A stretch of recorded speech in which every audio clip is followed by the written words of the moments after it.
In general terms, unless you find the prices of a great company really offensive, if you feel you've identified it, and by definition a great company is one that's going to remain great for 30 years. If it's going to be a great company for 3 years, it ain't a great company. I mean, so you really want to go along with the idea of something that if you were going to take a trip for 20 years, you wouldn't feel bad leaving the money in with no orders with your broker and no power of attorney or anything, and you just go on the trip and you come back and it's going to be a terribly strong company.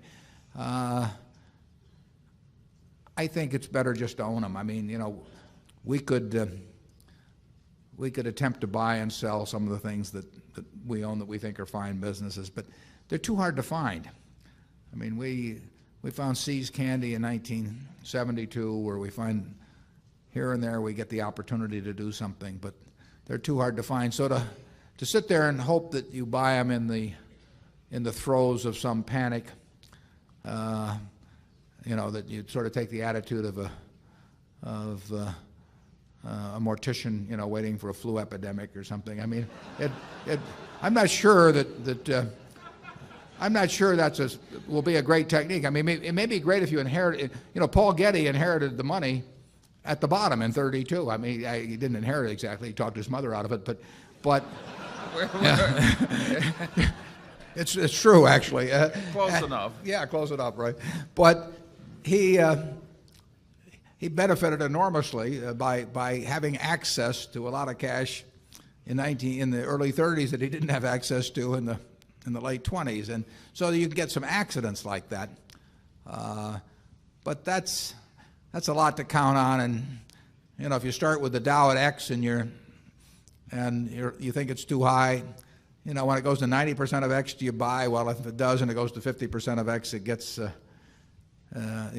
never get the benefit of those extremes anyway, unless you just come into some accidental sum of money at some time. So I think the main thing to do is find wonderful businesses. Is Phil Correa here? We got the world. Yeah, there's the hero of investing. Phil, would you stand up?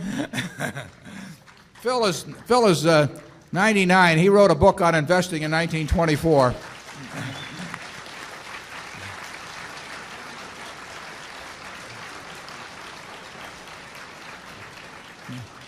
Phil has done awfully well by finding businesses he likes and sticking with them and not worrying too much about what they do day to day. There's going to be I think there's going to be an article in the Wall Street Journal about Phil on May 28th, and I advise you all to read it. You'll probably learn a lot more with him by coming to this meeting. But it's that approach of buying businesses. I mean, let's just say there was no stock market, and the owner of the best business in whatever your hometown is came to you and said, "Look,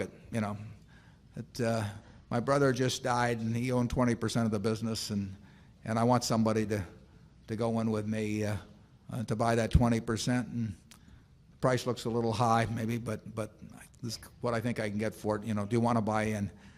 I think if you like the business and you like the person who's coming to you and the price sounds reasonable and you really know the business, I think probably the thing to do is to take it and don't worry about how it's quoted. It won't be quoted tomorrow or next week or next month.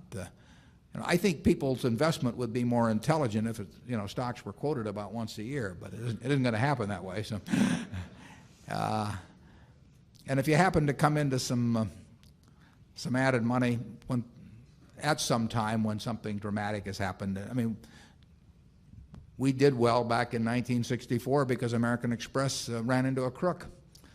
We did well in 1976 because Geico's managers and auditors didn't know what the loss reserve should have been the previous couple of years. So we've had our share of flu epidemics, but you don't want to spend your life waiting around for them. Zone 6.